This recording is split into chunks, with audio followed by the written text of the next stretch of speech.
এবারের কুরবানি ঈদে সবচেয়ে বেশি ট্রেন্ডিং এবং ভাইরাল আইটেম ছিল এই পেশওয়ারি মাংস।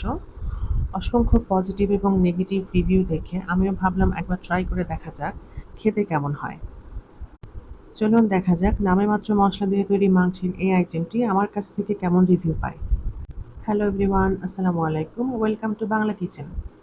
পেশওয়ারি মাংস রান্নার জন্য আমি এখানে হাড় মাংস চর্বি সহ গরুর মাংস নিয়েছি 1 কেজির মতো এবং মাংসের পিসগুলো আমি কিছুটা বড় বড় রেখেছি এবং তার সাথে নিয়েছি কিছুটা মাংসের ফ্যাট, কারণ ট্র্যাডিশনালভাবে এই রেসিপিটি মাংসের ফ্যাট দিয়ে রান্না করা হয়। হাড়ের পিসগুলো নেওয়ার সময় চেষ্টা করবেন নলা বা নলির পিসগুলো নিতে, এতে করে টেস্ট ভালো আসে। আপনারা চাইলে এই রেসিপিটা খাসির মাংস দিয়েও ট্রাই করতে পারেন।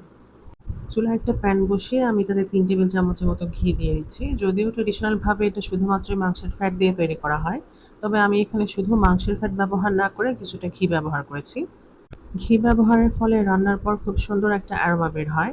ঘিটা যখন গরম হয়ে যাবে তখন আমি মাংসগুলো দিয়ে তাতে দিয়ে দেবো বেশ কিছুটা লবণ। আমি এখানে 1 চা চামচের চেয়ে কিছুটা বেশি পরিমাণে লবণ দিয়েছি এবং হাই ফ্লেমে মাংসগুলোকে প্রায় 7 থেকে 9 মিনিটের মতো আমি ভেজে নিব। হাই ফ্লেমে ভাজার ফলে মাংসের যে জুসি ভাবটা থাকে সেটা লক হয়ে যাবে এবং রান্নার পরে মাংসটা খুব একটা ড্রাই হয়ে যাবে না। 9 মিনিট ভাজার পর আমি চুলাটাকে বন্ধ করে দিয়ে তাতে আমি 4টা আস্ত পেঁয়াজ এবং 2টো আস্ত রসুন দিয়ে দিয়েছি। চাইলে আপনারা রসুনের পরিমাণটা আরও বেশি দিতে পারেন, পেঁয়াজের সমান করে দিতে পারেন। দিয়ে দিচ্ছি প্রায় 1 টেবিল চামচের মতো জুলিয়ান কাট করে কাটা আদা কুচি। এবার দিয়ে দিব মোটামুটি বড় বড় সাইজের 4টা আলু এবং 3 থেকে 4টা টমেটো আমি মাঝখান দিয়ে কেটে দিয়ে দিচ্ছি।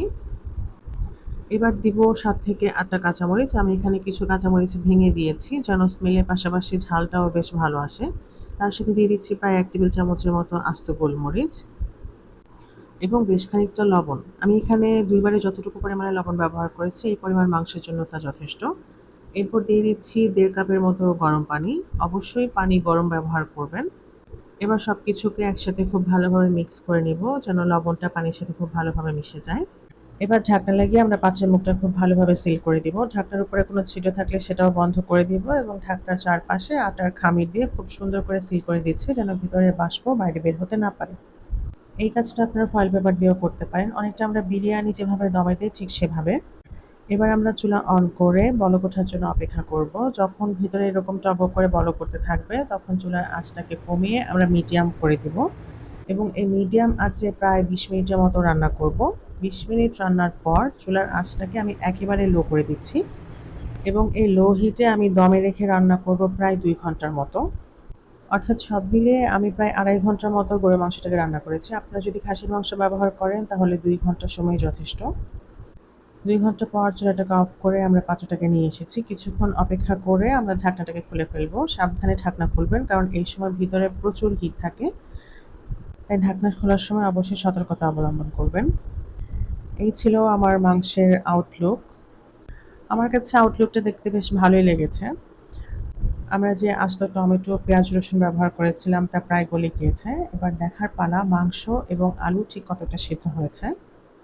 যেহেতু পাত্রের মুখ সিল করে রান্না করা হয়েছে, তাই এই লম্বা সময় রান্নার ফলেও মাংস পুড়ে যাওয়ার অথবা লেগে যাওয়ার কোনো সম্ভাবনা থাকবে না। আমার কাছে মনে হয়েছে এই মাংসটা ভাতের চাইতে রুটি, পরোটা, নান অথবা পোলাও দিয়ে খেতে সবচেয়ে বেশি ভালো লাগবে। আশা করছি ভিডিও দেখে বোঝাই যাচ্ছে মাংস ঠিক কতটা সফট হয়েছে। একদম মাংসগুলো হাড় থেকে খুলে খুলে আসছে। আশা করছি আজকের ভিডিওটা আপনাদের ভালো লেগেছে। যদি ভালো লেগে থাকে তাহলে লাইক, কমেন্ট, শেয়ার করে পাশে থাকবেন। ভিডিওটি দেখার জন্য ধন্যবাদ।